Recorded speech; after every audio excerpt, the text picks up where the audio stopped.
Peut-elle devenir Miss France? Je ne parle pas d'Anaïs, non. On parle d'une candidate cette année à l'élection de Miss Paris qui est transgenre. Ouais, et c'est une première fois qu'une transgenre débute les sélections pour le concours de Miss France. Elle s'appelle Andrea Furet. Elle a 19 ans et son visage vous est peut-être familier puisqu'elle est comédienne. Elle a notamment joué le rôle d'un jeune garçon voulant devenir une fille dans la fiction Il et Elle, diffusée sur TF1 en novembre dernier. Une histoire qui ressemble à la sienne. Quand est venue l'adolescence, je me suis posé de plus en plus de questions. Quand on te dit, écoute, toi t'es un garçon, tu vas aller avec les garçons, et qu'au contraire, quand tu vas de l'autre côté, tu te sens beaucoup mieux. Là, faut pas être un génie pour se rendre compte que on a une identité qui correspond pas à la perception sociale que les gens ont de nous. J'ai fait des recherches sur Internet, je voulais être sûre de moi. Et après, j'en ai parlé, je me suis lancée, hop, on est parti ma poule.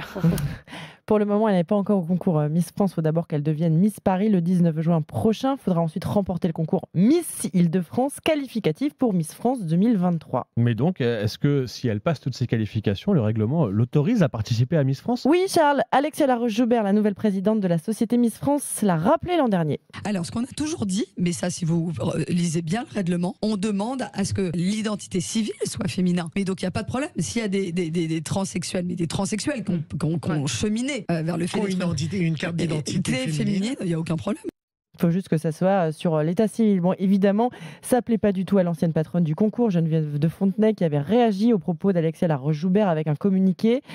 Je cite « C'est une profonde injure aux 60 années de ma vie pendant lesquelles je me suis battue pour donner à Miss France une image respectée et respectable qui met en valeur les jeunes filles saines de corps et d'esprit. » Et elle ajoute « Miss France n'est pas un concours contre nature. » Oui, donc ça risque de faire beaucoup de bruit entre Geneviève de Fontenay et Alexia Laroche-Joubert. Bref, ça risque de faire du bruit alors qu'à l'étranger, on a dépassé ce stade du débat. Oui, l'an dernier, le concours Miss USA a accueilli pour la première fois une candidate transgenre, Cataluna Enriquez. Elle n'a pas remporté le concours, mais c'est une première étape. En Espagne, en revanche, c'est Andrea Ponce, une mannequin transgenre, qui a remporté le concours de Miss Univers Espagne en 2018. Autrement dit, il y a 4 ans.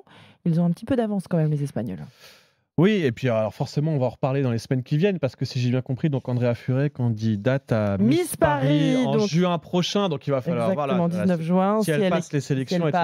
Miss Île-de-France et peut-être Miss France. Si à la fin, il y a une Miss transgenre parmi les candidates à Miss France, évidemment, ça fera débat et on en reparlera sur RMC, mais on voulait vous en informer dès ce matin grâce au choix d'Anaïs. Il est 5h.